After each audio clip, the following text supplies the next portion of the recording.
অনেকেই ভাবতে পারেন আর্টিকেল আবার কিভাবে অ্যাডজেক্টিভ হিসাবে কাজ করে থাকে। হ্যাঁ প্রিয় শিক্ষার্থী বন্ধুরা, আর্টিকেল অ্যাডজেক্টিভ হিসাবে কাজ করে থাকে। আর্টিকেল যখন নাউনের পূর্বে বসে নাউনকে মডিফাই করে থাকে বা নির্দেশ করে থাকে অথবা নাউন সম্পর্কে অতিরিক্ত তথ্য প্রদান করে থাকে, তখন আর্টিকেল হয়ে যায় অ্যাডজেক্টিভ। যেমন I saw a bird sitting on the tree. তো দেখেন এখানে বার্ড নাউনের পূর্বে আর্টিকেল এ বসেছে।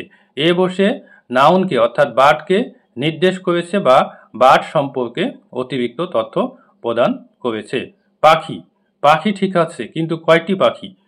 এটা বোঝানোর জন্য অর্থাৎ অতিরিক্ত তথ্য প্রদানের জন্য এখানে আর্টিকেল এ বসেছে। তাই এ হচ্ছে অ্যাডজেক্টিভ। অনুরূপভাবে দেখেন এখানে ট্রি অর্থাৎ গাছ, গাছকে কিন্তু নির্দেশ করা হয়েছে অর্থাৎ নির্দিষ্ট গাছকে কিন্তু বোঝানো হয়েছে আর্টিকেল দা দিয়ে, অর্থাৎ দা দিয়ে অতিরিক্ত তথ্য প্রদান করা হয়েছে ট্রি সম্পর্কে। এই জন্য দা হচ্ছে অ্যাডজেক্টিভ। Thank you.